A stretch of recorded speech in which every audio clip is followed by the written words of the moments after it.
Bonjour. Alors, dans cette vidéo, nous allons traiter les exercices 3, 4 et 5 de la série numéro 3. Alors, je commence par l'exercice 3. L'exercice 3. Donc, ce dans F, l'endomorphisme de R de X, donné par sa matrice dans la base donnée par f de p égale 1. Alors, f de p, c'est p plus 2p'. Alors, p plus 2p'. Alors, la première question, c'est déterminer la matrice de f dans la base canonique. D'accord? Donc, on se donne la base canonique, c'est 1, x, x carré. Alors, on se donne, alors la première question, c'est donner la matrice de f dans la base canonique.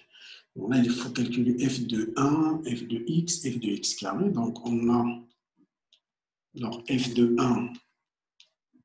Donc, c'est 1 plus 2 fois la dérivée de 1. Donc, c'est 1 plus 0. Donc, c'est 1. D'accord? F de x égale. Alors, donc, c'est x plus 2 fois x prime. Donc, c'est x plus 2. Donc, ça va être cx plus 2. D'accord? Donc, c'est le polynôme x plus 2. F de x carré. Donc, c'est x carré plus 2 fois la dérivée de x carré qui est 2x, donc ça va être x carré plus 4x. Donc, c'est ça là, f de x carré. Alors là, une fois nous avons calculé f de 1, f de x, f de x carré, on obtient la matrice de f dans la base canonique. Alors, il s'ensuit que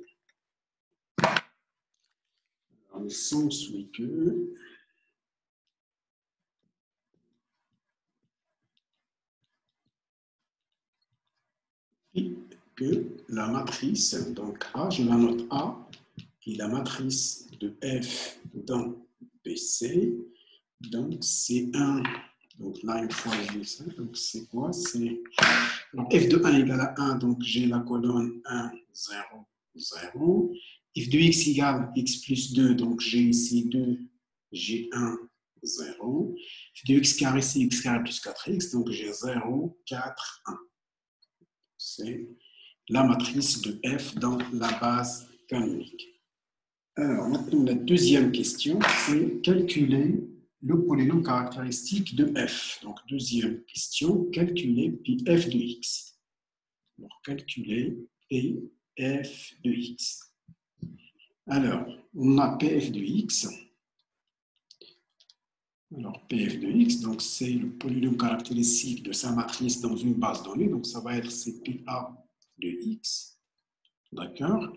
Et Pa de x, donc ça va être, donc ça c'est, alors x moins 1, donc c'est x et 3, le déterminant de x est 3 moins a, donc ça va être x moins 1. Là, je vais avoir moins 2, 0. J'ai ici 0, puis x moins 1, puis moins 4. Et puis là, donc là, j'ai 0, 0, puis x moins 1 ici. Donc c'est une matrice, c'est le déterminant d'une matrice triangulaire. Alors, Pf de x égale à x moins 1 à la puissance 3. Donc, alors,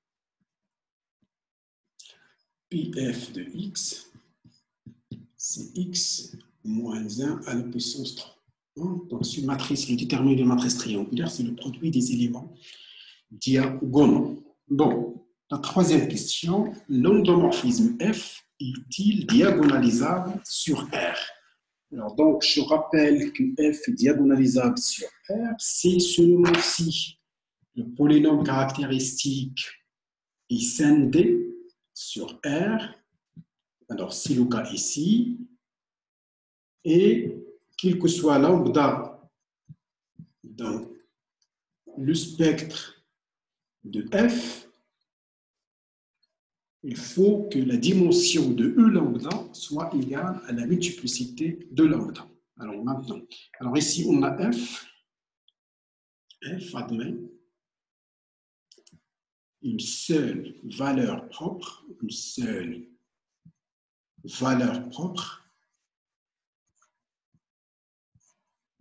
donc lambda égale à 1, donc avec les samidons m de 1 égale, c'est 3, et une valeur propre triple, d'ordre 3. Donc, regardons la dimension de E1, est-ce qu'elle est égale à 3? Donc la F va être diagonalisable si seulement si la dimension de E lambda égale à 3. Alors, calculons dimension de E lambda. Alors, on a dimension de E lambda, dans ce cas, c'est E1. Donc, c'est quoi? C'est 3 moins le rang de F moins l'identité de R3. D'accord? C'est aussi égal à 3 moins le rang de la matrice de F moins E3. D'accord? Dimension, donc je continue ici. Donc, dimension de E1, donc il va être égal aussi à 3 moins le rang de A moins E3. Et là, donc ça va être C3 moins le rang de cette matrice-là. Donc la matrice A moins E3, donc ça va être A. C'est alors A moins E3, donc là j'ai 0, là j'ai 2, 0, puis j'ai 0, 0, 4, puis 0, 0, 0. Alors le rang de cette matrice-là, c'est 2, donc ça va être égal à 1. Alors la dimension de E1 est différente de la multiplicité de 1. Alors, comme dimension de E1 est différente de la multiplicité de 1, F n'est pas diagonalisable sur R. N'est pas diagonalisable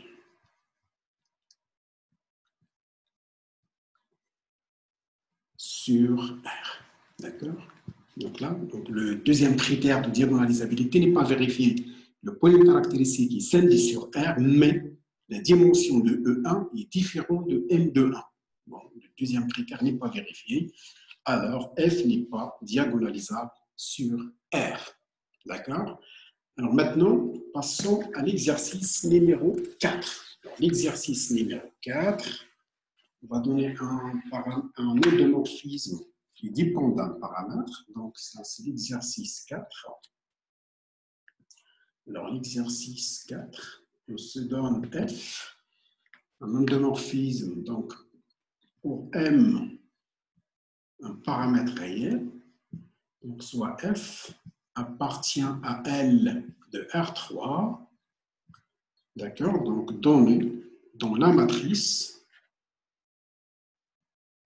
dont la base canonique est donnée par, donc la matrice, donc je la note B, c'est la matrice de F relativement à la base canonique de R3, c'est leur site matrice. Bon, je donne la matrice, donc c'est 1, moins 3, 3, puis 0, 3, moins 2, et M-1, M, M-1.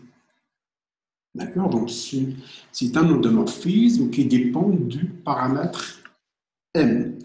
Alors, la première question, calculer le polynôme caractéristique de F, et F de X. D'accord? Donc, P est égal à Pf de X. Alors, Pf de X, c'est Pp de X. Alors, on a Pf de X. Alors, on a Pf de X. Donc, c'est le polynôme caractéristique de la matrice de F. Donc, c'est Pp de X. Donc, ça va être, c'est le déterminant de X est 3 moins P. Donc, ça va être ici, c'est X moins 1, puis là, 0, puis là, 1 moins M. D'accord? Alors, puis, là, ça va être 3. Là, c'est X moins 3. Là, moins M. Puis là, donc, ça va être moins 3, 2, X plus 1, moins M. Donc, c'est x moins m moins 1, donc c'est plus 1 moins 1. D'accord? Alors maintenant, je vais remplacer la première colonne par la somme des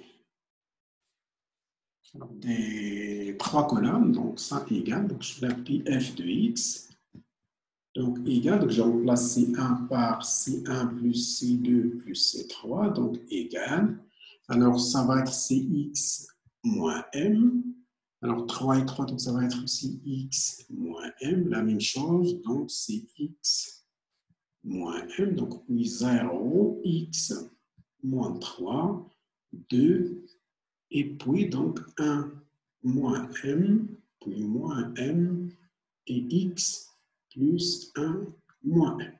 D'accord? Alors maintenant, je joue sur les lignes. Alors, on joue maintenant sur les lignes, donc ça donne,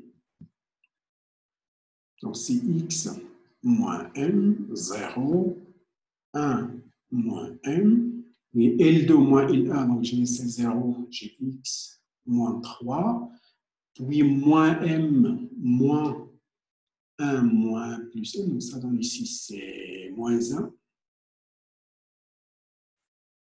Et là, donc j'ai ce que j'ai, aussi 0, L3 moins L1, 0, j'ai aussi 2, et je fais donc il a x. D'accord? Donc finalement, donc ça donne c'est x, je divise par rapport à la première colonne, donc c'est x moins m facteur de, alors x carrément 3x plus 2. Donc ça donne c'est x moins 1, x moins 2. D'accord? Donc finalement, donc c'est x moins m, x moins 1, x moins 2. Alors les valeurs propres, maintenant, compte avec leur de multiplicité, c'est 1, 2, m. D'accord? Donc, alors maintenant, la deuxième question, quelles sont les valeurs propres de l'endomorphisme F? Alors, quelles sont les valeurs propres de l'endomorphisme F? Donc, alors, deuxième question, donc, quelles sont les valeurs propres de F? D'accord? Donc, les valeurs propres de F sont les racines du polynôme caractéristique. Les valeurs propres de F alors, sont donc les racines du polynôme caractéristique. Donc, j'ai lambda 1 égale à 1 avec bon, je ne sais pas, mais de toute façon, pour le moment, j'ai lambda 2 égale à 2 et j'ai lambda 3 égale à 1. Donc, ce sont les valeurs propres de F. Donc, s'il se peut que lorsque m, par exemple, égale à 1, alors lambda 1 il est double. Lorsque m égale à 2, lambda 2 est double. D'accord? Mais sinon, c'est les destins de 1 et 2. Toutes ces valeurs propres sont simples. Alors maintenant, la question 3, pour quelle valeur de m l'endomorphisme F est diagonalisable sur R? Pour quelle valeur de m, pour quelle valeur de m, F est diagonalisable sur R? Est diagonalisable. Alors, pour quelle valeur, donc il est diagonalisable sur R? D'accord? Alors, regardez, donc le premier critère est vérifier Pf de x est scindé. Alors là, Pf de x est scindé. Donc là, Pf de x est scindé sur R. C'est-à-dire, toutes ces racines, bon, les racines, il y a 1, 2 et m, toutes ces racines appartiennent à R. Alors, regardons maintenant, on va discuter selon la valeur de m. D'accord? Donc, lorsque m, on va discuter maintenant selon la valeur de m. Dans le premier cas, m différent de 1 et m différent de 2.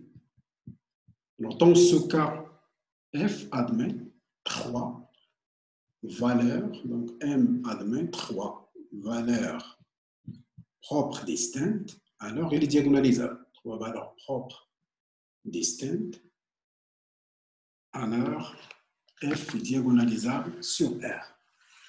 Les trois valeurs propres distinctes, alors F est diagonalisable sur R. Diagonalisable sur R. D'accord? Bon, ça c'est le premier cas. Le deuxième cas, lorsque m égale à 1, d'accord, lorsque m égale à 1. Donc, dans ce cas, lambda 1, donc dans ce cas, f, il admet deux valeurs propres, deux valeurs propres distinctes.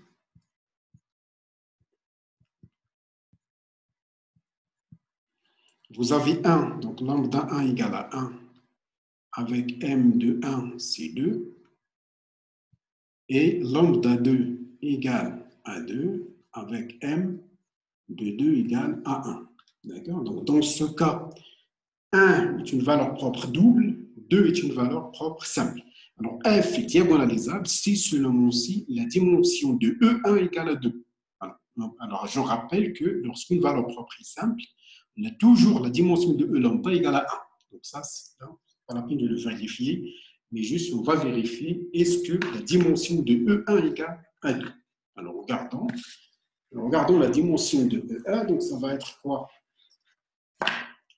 Alors, pour m égale à 1, donc pour m égale à 1, on a B, donc la matrice B, il vaut quoi? Donc, c'est, lorsque m égale à 1, donc c'est 1, moins 3, 3, 0, 3, moins 2, puis 0, 1, 0. Donc, m égale à 1. Alors, maintenant, regardons la dimension. Dans ce cas, alors la dimension de E1, donc ça va être quoi? Donc, c'est 3 moins le rang de B moins E3. D'accord? Donc, ça va être égal. Alors, B moins E3, donc c'est 3 moins le rang de la matrice. Alors, regardons, B moins E3, c'est la matrice. Donc, ça va être B moins E3, donc c'est 0, 0, 0. Alors là, j'ai moins 3, 2, 1. Et j'ai 3, moins 2, moins 1. D'accord? Alors là, regardez la cette ligne là, donc là, le rang de cette matrice là, c'est 1. Donc ça, c'est 3 moins 1 qui est égal à 2. D'accord? Alors on a dimension de E1 égale dimension de E1 égale à M de 1. D'accord? Et comme 2 est simple, et comme, pardon, donc et comme 2 est une valeur propre simple, on a toujours dimension de E2 égale à 1. Comme 2. Et comme 2 est une valeur propre simple, donc c'est une valeur propre simple.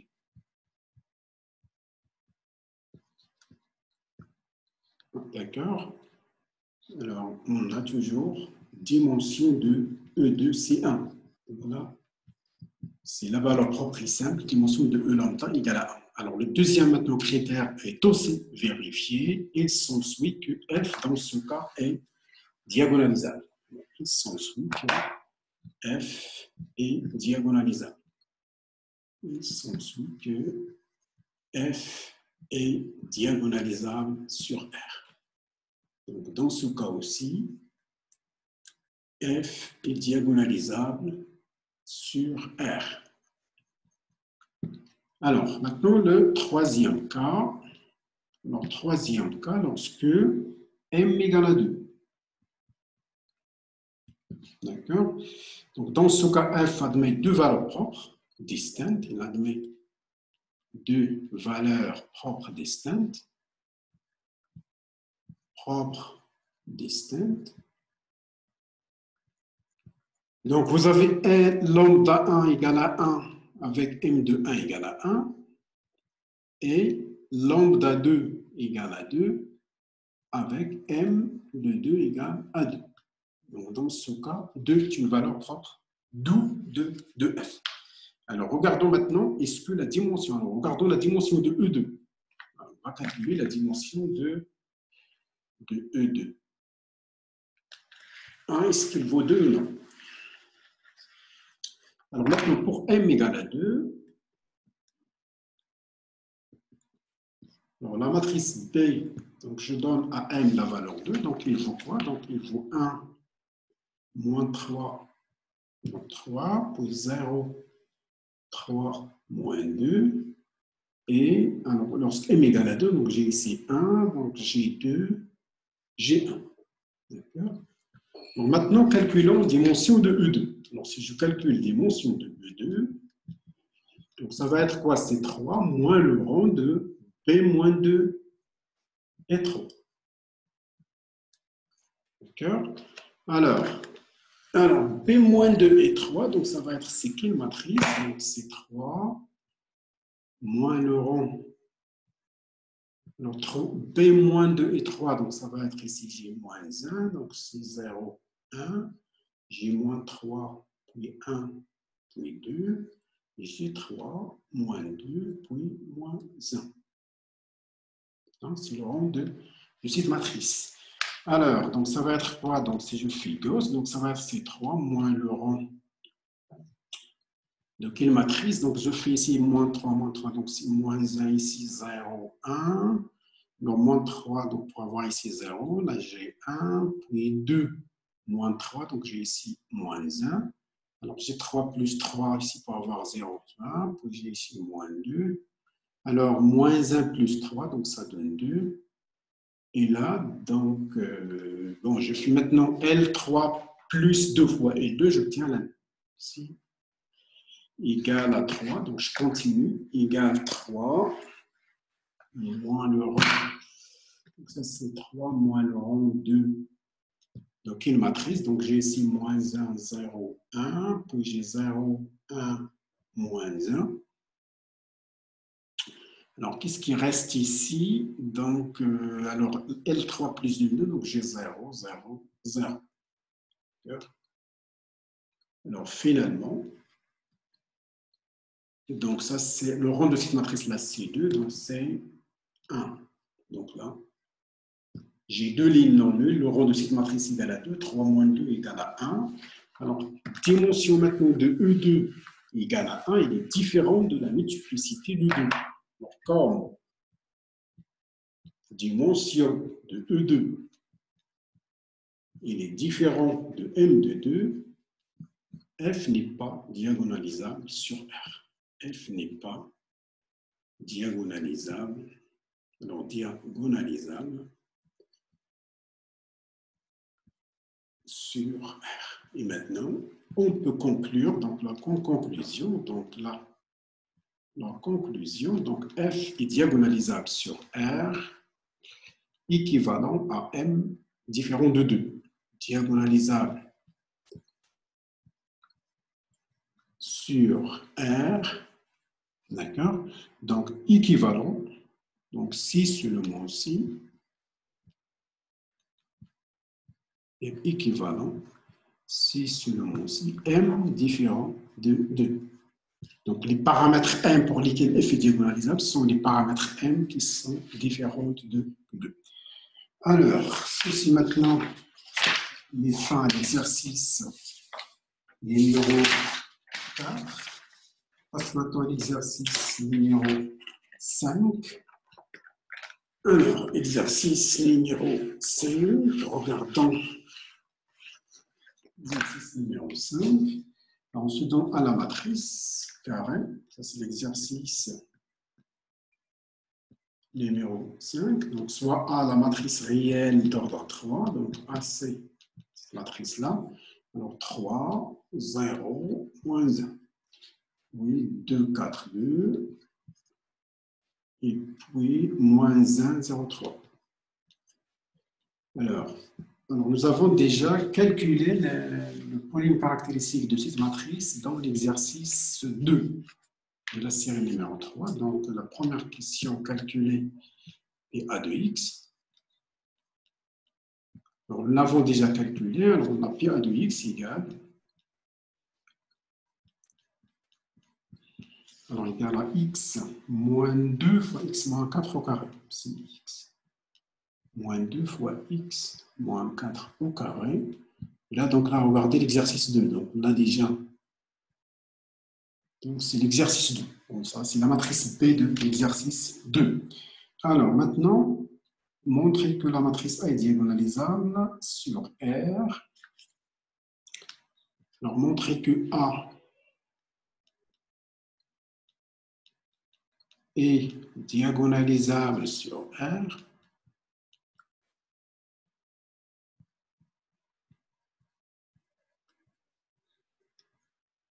D'accord. Et déterminer une matrice diagonale T. Alors, pardon, on va déterminer une matrice diagonale. Alors, déterminer T diagonale et P inversible. Et déterminer alors, D diagonale et P inversible. Et P inversible tel que A égale PDP moins 1. Alors, tel A, pardon, donc là, je vais. Donc, tel que A égale PDP moins 1. D'accord? Alors maintenant, pourquoi on va voir pourquoi A est diagonalisable sur R et diagonalisons là sur R, c'est-à-dire déterminer une matrice inversible P tel que P-1 fois AP soit diagonale. D'accord? Alors, A, on regarde, la matrice A admet deux valeurs propres. La matrice A admet deux valeurs propres distinctes, valeurs propres. Vous avez lambda 1 égale à 2, qui est simple, donc m de 2 égale à 1, et lambda 2 égale à 4, avec m de 4 égale à 2. D'accord? Alors, regardez, 2 est une valeur propre simple, alors dimension de E2 égale à 1. Je rappelle toujours, si la valeur propre est simple, la dimension de E lambda égale à 1. Bon, maintenant, regardons la dimension de E4. Donc, dimension de E4. Donc, dimension de E4 peut être égale. Donc, ça va être quoi? C'est le 3 moins le rang de la matrice.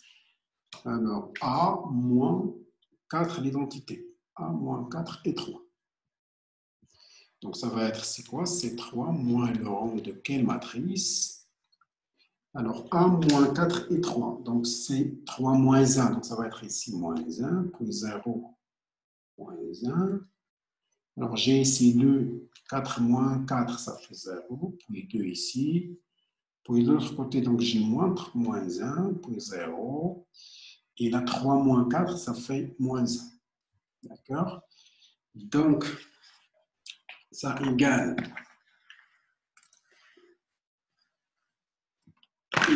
donc c'est 3, donc moins le rang de quelle matrice? Donc, c'est moins 1, 0, moins 1. Alors, 2, si je fais 2 plus 2, L2 plus 2, L1, donc j'obtiens 0, 0, 0. Et si je fais L3 moins L1, j'obtiens 0, 0, 0. Donc, ça, donc le rang de cette matrice-là, c'est 1. Alors, ça égale à 2. Alors, la dimension de E2 égale à 1. Et dimension, alors on a dimension de E2 égale à M de 2. Et dimension de E4 égale à M de 4, alors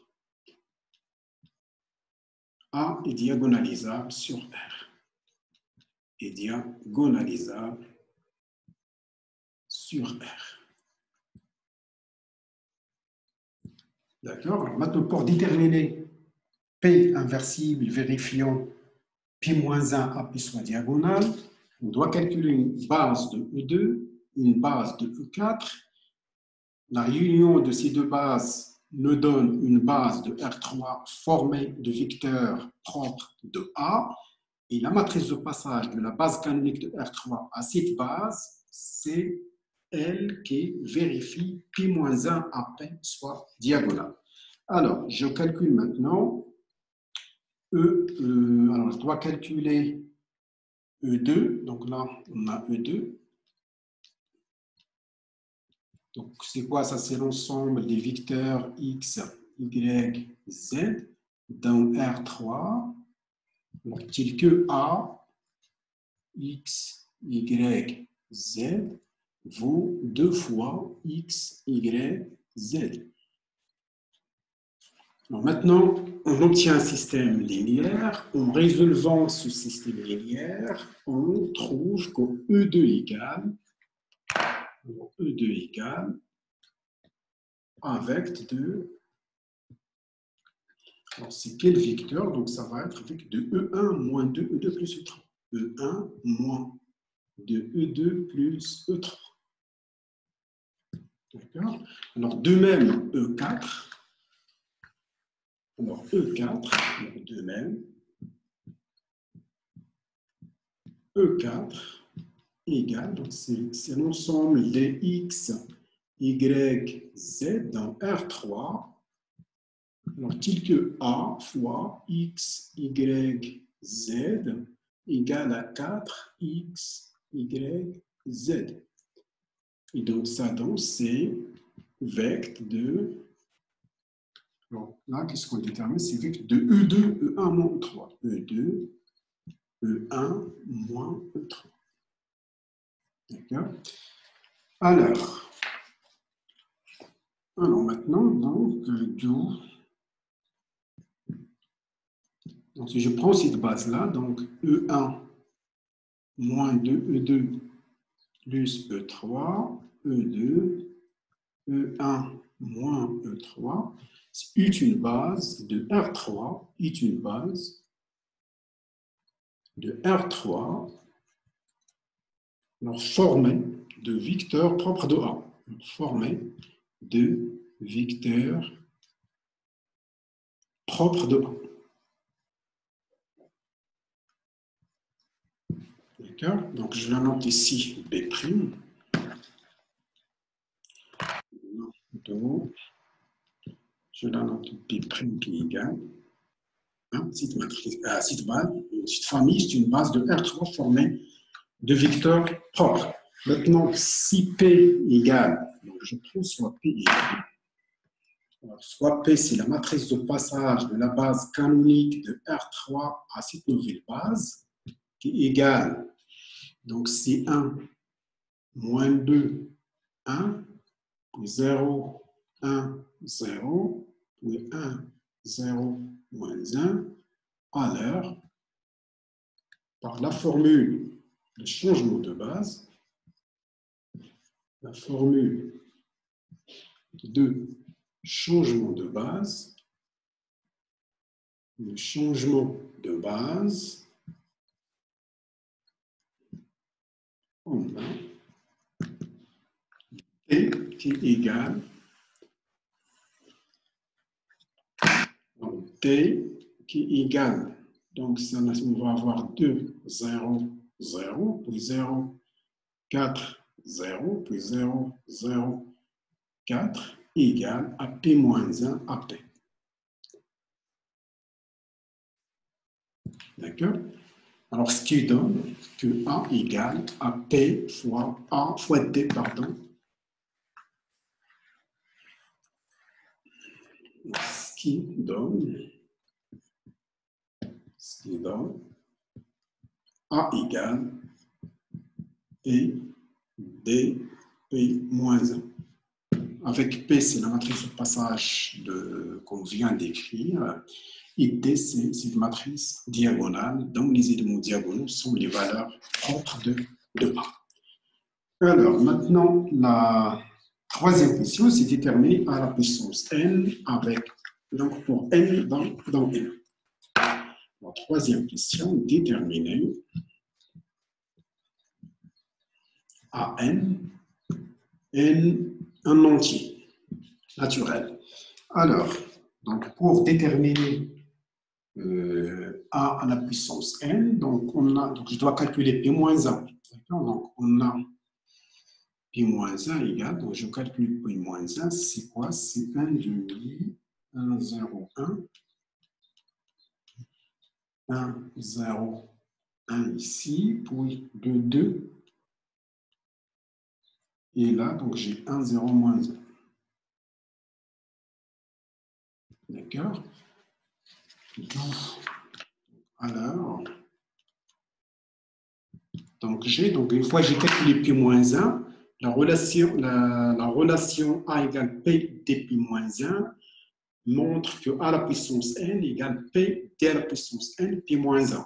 Bon, après avoir effectué les calculs, donc tout ce que j'ai, donc alors maintenant A à la puissance n égale P d à la puissance n P-1 égale, alors la matrice P, donc c'est quoi? C'est 1, moins 2, 1, 0, 1, 0, 1, 0, moins 1. D à la puissance n, donc c'est juste les éléments diagonaux à la puissance n, donc c'est 0, 0, 4 à la puissance n, 0, puis 0, 0, 4 à la puissance n, donc fois le 1 demi, donc je le mets ici, alors fois, donc, P-1, P-1 c'est 1, 0, 1, 1 demi, donc je l'ai mis de l'autre côté, et là donc j'ai 2, 2, 2, et 1, 0, moins 2. D'accord. Et après calcul, donc j'obtiens A à la puissance n égale A à la puissance n égale, donc cette matrice, c'est 1 demi. Alors, 2 à la puissance n plus 4n, j'obtiens là c'est 0, et là 2 à la puissance n moins 4n. Alors, puis, moins 2 à la puissance n plus 1, plus 2 fois 4n. Et j'obtiens donc là-bas, c'est 2 fois 4n. Et l'autre côté, c'est moins 2, n plus 1 plus 2, 4n. La troisième ligne, donc je viens ici 2 à la puissance n moins 4 à la puissance n, et 0. Et là, donc c'est 2 à la puissance n plus 4 à la puissance n. N plus 4 à la puissance n. D'accord? Donc c'est ça maintenant la valeur de la matrice A à la puissance n. Bien sûr, donc après avoir effectué ce calcul, donc c'est une matrice la plus dépend de n. Et nous allons voir quelques applications du calcul des puissances énième d'une matrice diagonalisable. Alors, ceci met fin à cette vidéo. Donc, rendez-vous une vidéo prochaine.